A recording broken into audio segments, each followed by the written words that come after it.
नमस्कार साथियों। आप सभी का आपके अपने यूट्यूब चैनल अपने स्टडी एचएम राजा पर हार्दिक स्वागत है। आप सभी को मेरा नमस्कार, आप सभी को मेरा राधे राधे, सभी को राम राम, खमा गणी राजस्थान। चलिए, आज हम लोग राजस्थान डेली करंट अफेयर्स में 4 जुलाई 2026 के संबंध में बात करेंगे। एक बार सेशन से सभी लोग जुड़ जाएं, एक बार सभी लोग जुड़े।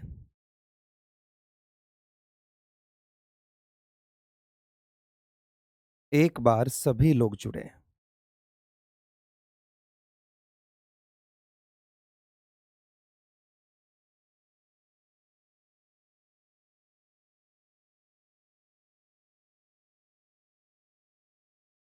चलिए, तो सभी लोग शेयर कर दीजिए। आज के सेशन की ओर चलते हैं। 4 जुलाई 2026 के करंट अफेयर्स पर आज बात करते हैं।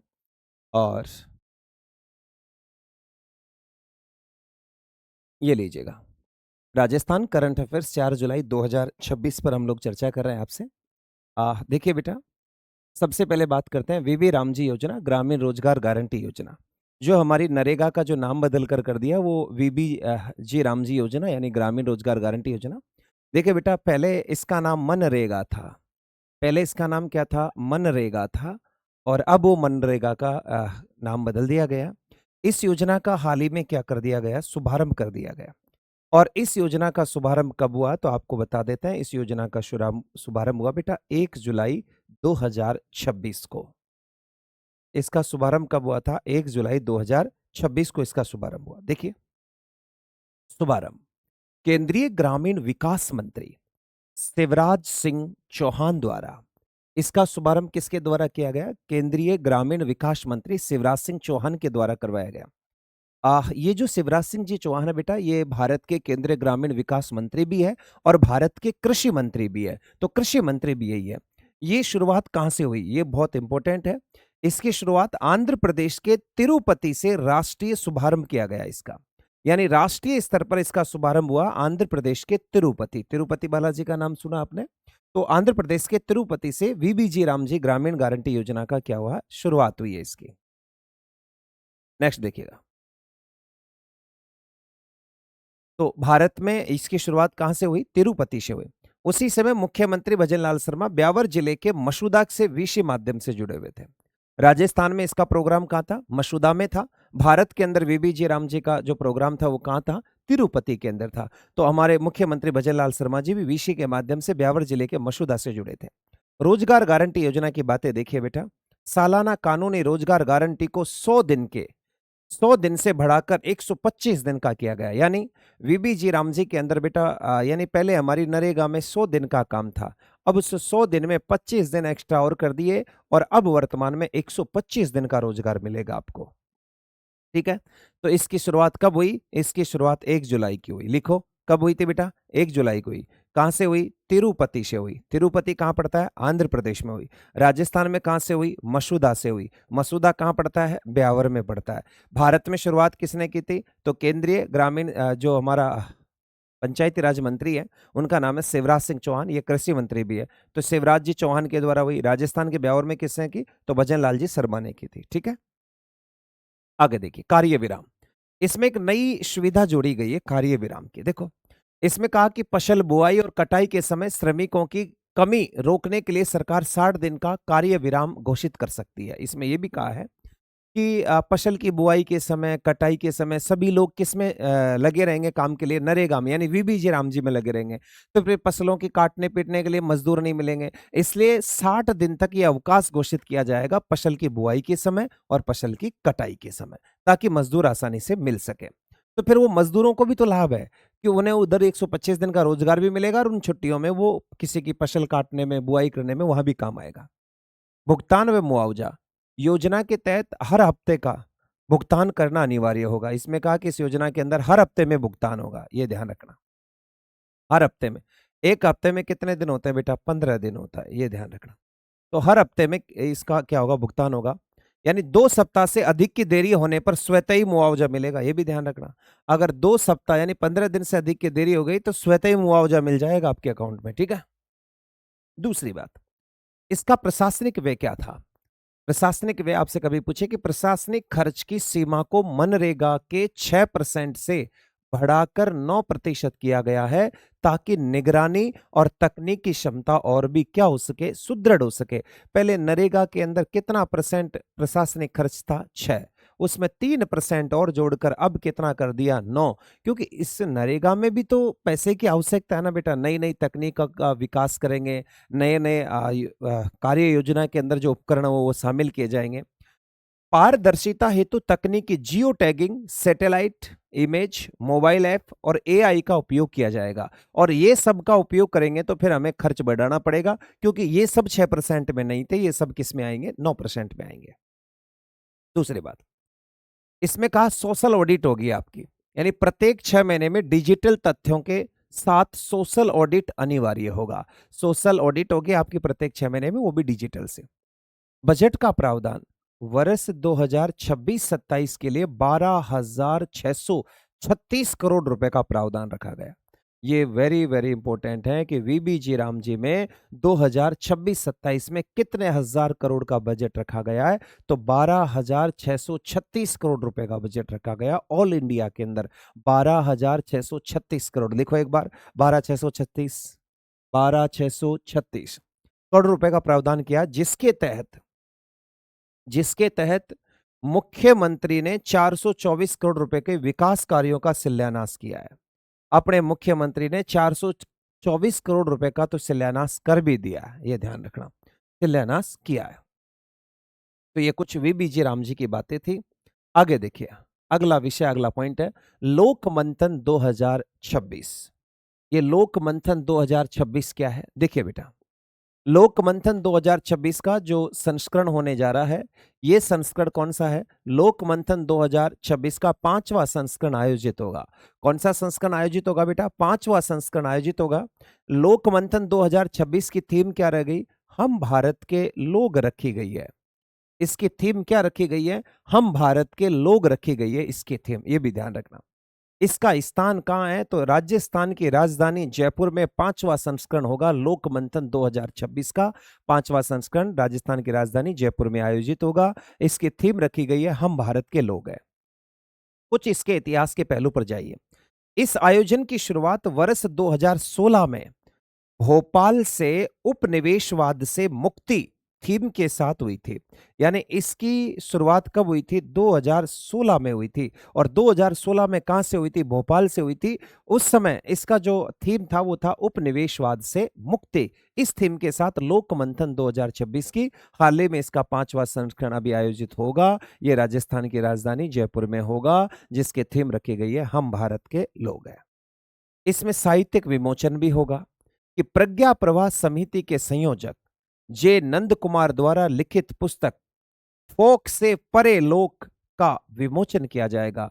नंद कुमार जी, जे नंद कुमार जी के द्वारा एक पुस्तक लिखी गई, साहित्यिक पुस्तक है, जिसका नाम है फोक से परे लोक।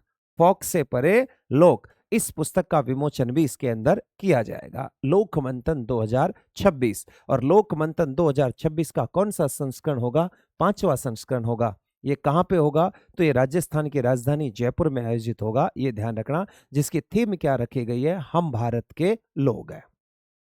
आगे देखो, पर्यावरण संरक्षण के लिए अंतरराष्ट्रीय सम्मान। देखो बेटा, हमारे राजस्थान के एक व्यक्ति है जिन्हें पर्यावरण संरक्षण के लिए अंतरराष्ट्रीय क्या मिला है? सम्मान। देखो, ये सम्मान सम्मान था बिहार में आयोजित पर्यावरण महाकुंभ 2026 में राजस्थान की सिद्धि जोरी को सम्मानित किया गया। ध्यान रखना, राजस्थान की एक महिला है और उस महिला का नाम है सिद्धि जोरी। इस सिद्धि जोरी को हाल ही में बिहार में आयोजित पर्यावरण महाकुंभ 2026 में क्या किया गया? सम्मानित किया गया। हमसे कभी पूछे कि हाल ही में पर्यावरण महाकुंभ 2026 कहाँ हुआ? तो बिहार में हुआ। जिसमें राजस्थान की किस महिला को सम्मानित किया गया? तो सिद्धि जोरी को सम्मानित किया गया। देखो श्रेणी, उन्हें यह अंतरराष्ट्रीय सम्मान पर्यावरण संरक्षण और सामाजिक सेवा के क्षेत्र में उल्लेखनीय योगदान के लिए दिया गया। सिद्धि जोरी को यह जो सम्मान था, यह पर्यावरण संरक्षण के लिए दिया गया, प्लस सामाजिक सेवा के स्तर में अच्छे सुधार कार्यों के लिए उन्हें यह सम्मान दिया गया था। यह सम्मान बिहार में दिया गया, पर्यावरण यानी सॉरी पर्यावरण महाकुंभ 2026। सिद्धि जोरी। नेक्स्ट, प्रदेश का सबसे बड़ा सोलर व स्टोरेज पार्क। प्रदेश का सबसे बड़ा,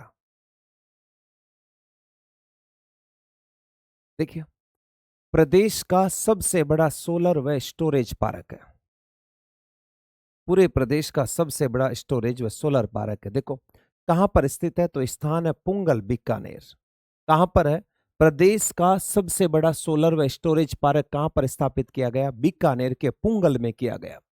इस परियोजना के बारे में देखिए बेटा कि राजस्थान का सबसे बड़ा solar with battery energy storage park स्थापित किया जा रहा है। इसमें सोलर प्लांट भी होगा और सोलर के साथ साथ वहां पर क्या स्थापित की जा रही है? बैटरी स्थापित की जा रही है, ताकि इस एनर्जी को क्या किया जा सके? स्टोर किया जा सके। तो राजस्थान का सबसे बड़ा solar with battery energy store park ये कहां पर स्थापित किया जा रहा है? राजस्थान के बीकानेर के पुंगल में स्थापित किया जा रहा है। कहां स्थापित किया जा रहा है बेटा? बीकानेर के पुंगल में स्थापित किया जा रहा है। ठीक है। आप में से अगर कोई भी चैनल पर नया हो तो चैनल को जरूर सब्सक्राइब करें, या हमारी ये डेली क्लास आपके यहाँ होती है, आने वाली एग्जाम के लिए आपके बहुत बेहतरीन साबित होगी। और टेलीग्राम चैनल आप मैं बायो में लिंक दे रखा है, वहां से जाकर आप उसको ज्वाइन कर सकते हो और टेलीग्राम चैनल पर इसकी पीडीएफ आपको मिल जाएगी। विशेषता देखिए, इसकी क्या विशेषता रहने वाली है। यह न केवल सौर ऊर्जा का उत्पादन करेगा, बल्कि भारी मात्रा में बिजली को स्टोर करने की क्षमता भी रखेगा, जिससे ग्रिड को निरंतर बिजली आपूर्ति सुनिश्चित हो सकेगी। देखो इसने कहा कि जरूरी नहीं है कि सौर ऊर्जा ही उत्पादन करेगा, सौर ऊर्जा उत्पादन करने के साथ साथ ये भारी मात्रा में बिजली को स्टोर भी करेगा, ताकि सब जो ग्रिड स्टेशन होता है बिजली वाला, उस स्टेशन को बिजली आपूर्ति हमेशा चलती रहे।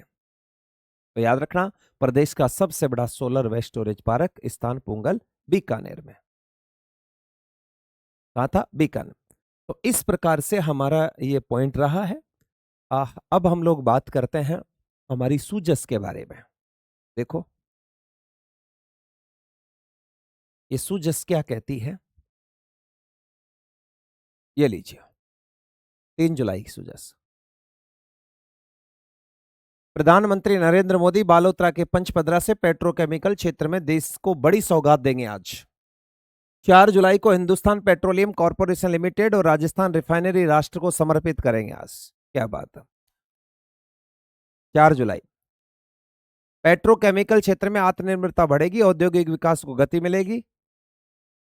रिफाइनरी का नेल्सन कॉम्प्लेक्स इंडेक्स 1,35,000 रोजगार का सृजन हुआ। 1,35,000 रोजगार मिले इसमें रिफाइनरी में। प्रधानमंत्री नरेंद्र मोदी जयपुर मेट्रो परियोजना फेज 2 का शिलान्यास करेंगे। 41 किलोमीटर लंबा मेट्रो कॉरिडोर जयपुर की जीवन रेखा बनेगा। 13,000 करोड़ रुपए की यह परियोजना औद्योगिक और आवासीय क्षेत्रों के निर्बाध कनेक्टिविटी होगी। 12 किलोमीटर के पहले पैकेज का एलओए जारी। तो ध्यान रखना, इस प्रकार राजस्थान के अंदर यह मेट्रो का ड्राफ्ट तैयार किया गया, यह मेट्रो बनेगी और इसका आज सेकंड फेज का शिलान्यास करेंगे माननीय प्रधानमंत्री नरेंद्र मोदी जी के द्वारा। आगे देखिए, ये माननीय प्रधानमंत्री 1,05,000 करोड़ रुपए के कार्यों का शिलान्यास उद्घाटन आज ही होने वाला है। 79,000 करोड़ से अधिक लागत से तैयार राजस्थान की रिफाइनरी राष्ट्र को समर्पित करेंगे। लगभग 79,000 करोड़ की लागत से ये रिफाइनरी बनी है। ये रिफाइनरी राजस्थान के पंचपदरा बाड़मेर में है, पंचपदरा बालोतरा के अंदर है। वो आज 4 जुलाई 2026 का बड़ा ऐतिहासिक दिन है और आज के दिन ये रिफाइनरी राष्ट्र को समर्पित करेंगे माननीय प्रधानमंत्री नरेंद्र मोदी जी। देखिएगा, आज 50,000 से अधिक युवाओं को सरकारी नौकरी का नियुक्ति पत्र भी बांटेंगे। आज ये पटवारी, वीडियो, ग्राम सेवक, ठीक है, ये 4th क्लास, ये लगभग 13,000 करोड़ की मेट्रो फेज 2 का भी होगा। ये 4 जुलाई प्रातः 9 बजे, 9:30 बजे बालोतरा राजस्थान में। अगली देखिए, सेवा शिविर संवर रहा है आमजन का जीवन। क्या गजब के ग्रामीण सेवा शिविर चल रहे हैं। आगे देखिए, मौके पर समाधान मिला, लोगों के चेहरे खिले। क्या गजब।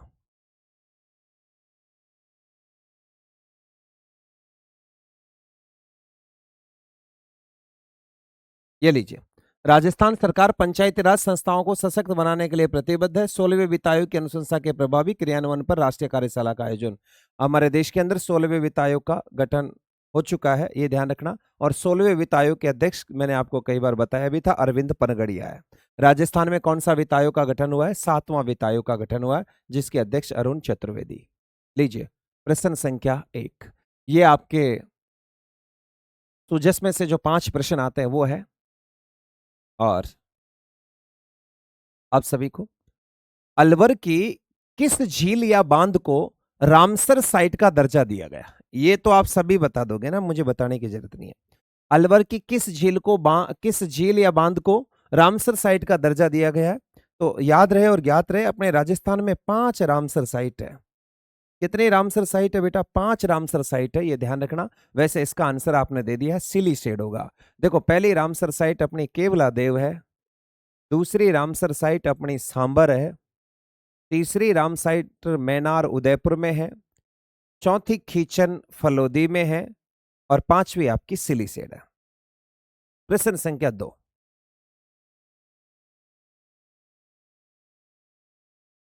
केंद्र सरकार द्वारा गठित अर्बन चैलेंज फंड के माध्यम से आगामी 5 वर्षों में राजस्थान के शहरों के व्यापक विकास के लिए कितने करोड़ रुपए की परियोजना प्रस्तावित की गई है? कितने करोड़ रुपए की योजना प्रस्तावित की है? 10,500, 12,000, 15,800 या 2,000 रुपए करोड़ की? 20,000 करोड़ की? जल्दी से बताइए।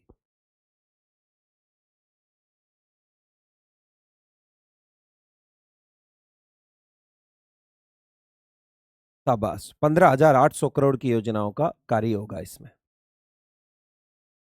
प्रश्न संख्या 3। शेखावाटी क्षेत्र को यमुना का पानी उपलब्ध कराने के लिए हाल ही में 29 जून 2026 राजस्थान ने किस राज्य के साथ ऐतिहासिक यमुना जल समझौते पर हस्ताक्षर किए? अरे, शेखावाटी में यमुना नदी का पानी आएगा ना, तो हमारे और उस राज्यों के बीच में लगभग 32 वर्षों से विवाद चल रहा था। तो राजस्थान के साथ किस राज्य ने इस पर हस्ताक्षर किए? पंजाब, उत्तर प्रदेश, हरियाणा, मध्य प्रदेश। शाबाश, ये हुई ना बात देखते ही। अरे, ये समझौता हरियाणा के साथ हुआ, हरियाणा और राजस्थान के साथ हुआ है, ध्यान रखना। प्रश्न संख्या 4। राजस्थान इंटरनेशनल सेंटर जयपुर में 1 और 2 जुलाई 2026 को कौन से राष्ट्रीय ई गवर्नेंस सम्मेलन का आयोजन किया गया? हाल ही में जयपुर के अंदर बेटा 1 और 2 जुलाई को राष्ट्रीय ई गवर्नेंस सम्मेलन का आयोजन हुआ। ये कौन से नंबर का था? 25वां, 27वां, 29वां या 31वां? क्या होगा आपका राइट आंसर बेटा? शाबाश, क्या गजब का आंसर है, बहुत अच्छी बात है। ये आपका 29वां होगा। शाबाश बेटा, कौन सा होगा? 29वां होगा, ये 29वां ई गवर्नेंस। और आज का लास्ट प्रश्न है तो जिसका पंचगौरव योजना में एक जिला एक उत्पाद तहत डीग जिले का उत्पाद कौन सा है? डीग जिले का उत्पाद पूछा है। क्वार्टर्स एवं फेल्सपार पाउडर, स्टोन आधारित उत्पाद, स्लेट स्टोन या उत्पाद या स्टोन के उत्पाद, या ग्रेनाइट एवं मार्बल के उत्पाद? जल्दी फटाफट। डीग। देखो, भरतपुर, करौली, धौलपुर ये पत्थर से संबंधित जिले हैं, तो आपका आंसर होगा बी, स्टोन आधारित उत्पाद। अरे क्या होंगे? स्टोन आधारित उत्पाद डीग जिले का एक उत्पाद में। अब हम बात करते हैं कल हमारी 3 जुलाई को होने वाली क्लास हुई थी, उस क्लास के वो 5 प्रश्न जो आपने अगर कल पढ़े हैं तो आप उसका उत्तर आप जरूर दोगे। ये 5 प्रश्न है, 3 जुलाई के एमसीक्यू प्रश्न है, और फटाफट आपको आंसर देना है। डेली करंट अफेयर्स एमसीक्यू 3 जुलाई 2026। ये लीजिए, पहला प्रश्न है, भारत में पहली बार स्वदेशी गगन सैटेलाइट प्रणाली का उपयोग करके किस हवाई अड्डे पर कॉमर्शियल जेट विमान की सफल लैंडिंग कराई गई है? अगर आपने कल का प्रश्न पढ़ा है तो निश्चित ही आप इसका उत्तर दोगे बेटा। बहुत अच्छा प्रश्न है कि भारत में पहली बार स्वदेशी गगन सैटेलाइट प्रणाली का उपयोग करके किस हवाई अड्डे पर कॉमर्शियल जेट विमान की सफल लैंडिंग कराई गई है? सांगानेर हवाई अड्डा जयपुर, महाराणा प्रताप हवाई अड्डा उदयपुर, रातानाडा हवाई अड्डा जोधपुर और किशनगढ़ हवाई अड्डा अजमेर। राइट आंसर क्या होगा? जल्दी से, इतना समय नहीं लगना चाहिए ना।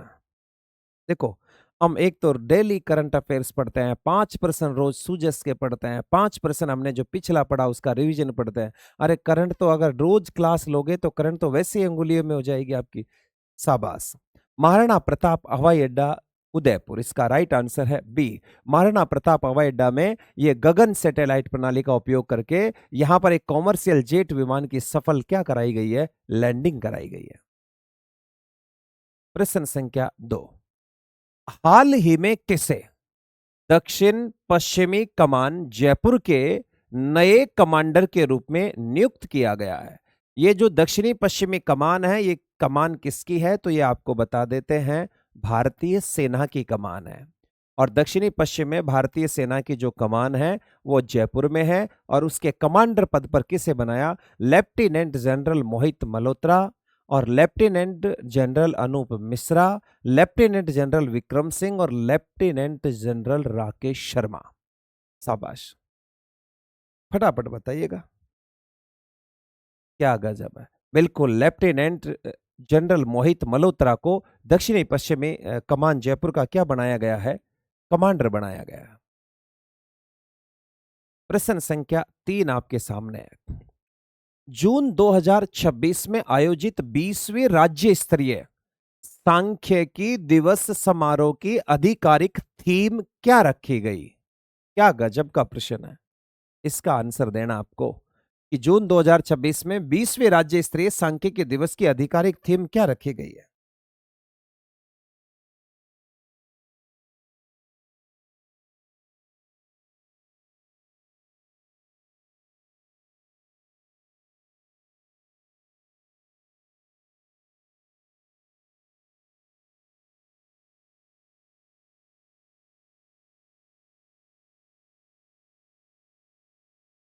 जल्दी।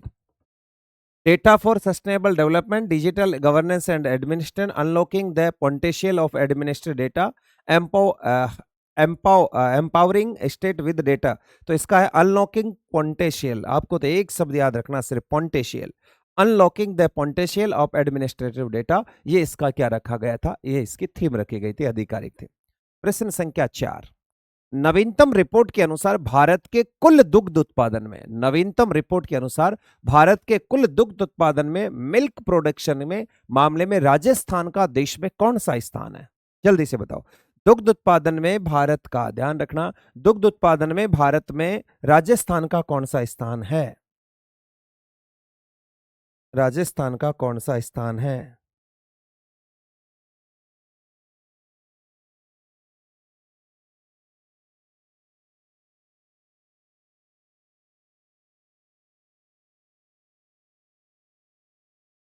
शाबाश, दूसरा स्थान है।